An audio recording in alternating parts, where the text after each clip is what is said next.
chamar de embate, mas é um clima esquisito, né? Quando o Tarcísio se coloca ali como um mediador do tarifaço, até porque ele é o chefe de um estado que é uma big potência da indústria. E Eduardo Bolsonaro deu-lhe ali uma invertida. Dá para falar embate, dá para falar embate. Um embate? Dá pra né? falar, uma invertida que não mesmo, ficou muito... E agora, como é que tem sido essa postura em relação a Jair Bolsonaro?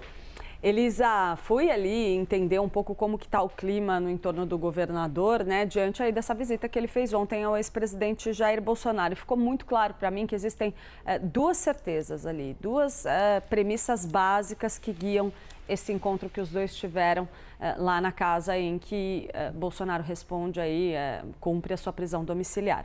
A primeira é de que Tarcísio de Freitas está determinado a demonstrar que é leal ao ex-presidente Jair Bolsonaro, que está ao lado dele nesse momento, que não pretende em minuto nenhum lhe virar a cara diante da prisão, que tem posição a favor do ex-presidente Jair Bolsonaro.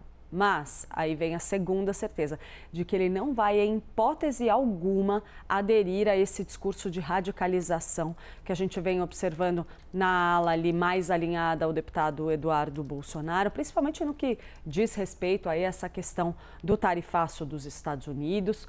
Logo na largada desse processo, o governador, sim, acabou se alinhando muito ali, fazendo uma defesa da postura americana, pagou o preço político disso, entendeu que estava pisando em terreno equivocado e recuou, Elisa, e passou então a focar toda a atuação dele relacionada ao tarifaço dos Estados Unidos no relacionamento com o setor produtivo, em dar assistência e em articular apoio para as empresas que estão sediadas no estado de São Paulo e que vão ser muito impactadas por essas tarifas de 50% aplicadas em vários dos setores da nossa economia pelo governo de Donald Trump.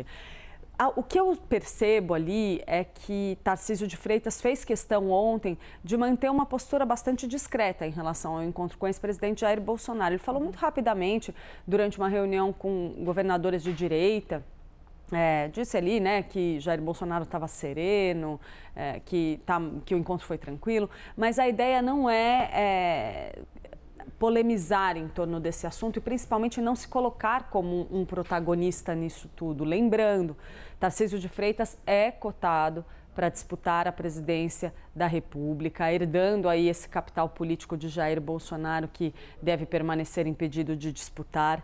Tem um racha dentro do próprio bolsonarismo, porque tem muita gente que acha que não se deve fazer um movimento mais ao centro.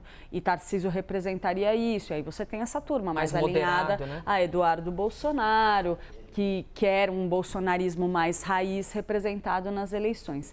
As conversas que eu tive ontem, elas caminham na seguinte direção, que no cenário atual, com toda essa confusão de tarifaço, está voltando a ganhar força nos bastidores a ideia de que o governador prefere disputar a reeleição no governo de São Paulo. De fato ficar, né? Porque publicamente ele nunca falou, ele só diz assim, estou à disposição. Ele sempre diz que ele é candidato à reeleição, né? Estou à disposição.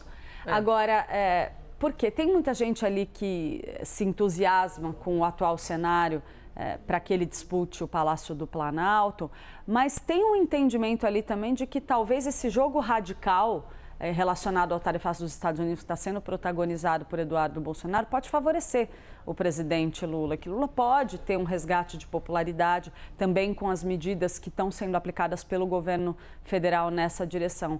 E caso isso aconteça, não faria nenhum sentido Tarcísio de Freitas deixar de cumprir aí essa missão, digamos assim, eles falam no governo de São Paulo, para sair para uma eleição onde não há ali um terreno firme para ele pisar, com uma direita rachada, dividida.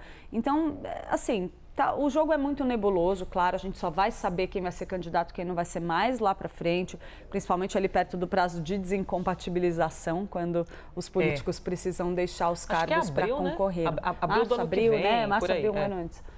E, então, assim, seja qual for o quadro, a ideia, o que eu senti ele vai se manter leal a Jair Bolsonaro, está preocupado com o ex-presidente, até com o estado psicológico dele diante de tudo o que está acontecendo. São muito próximos. Mas não vai radicalizar. Quem quiser esse movimento da parte dele não vai ter, Lisa. E até em pesquisas de popularidade, o governador aqui do estado de São Paulo vai super bem nessas pesquisas, né? Com muita gente ali gostando do trabalho dele. Claro que vão haver olhares adversos, né? Gente que discorda e tudo mais, mas as pesquisas de popularidade que pautam decisões vão super bem, muito positivas para o lado de Tarcísio.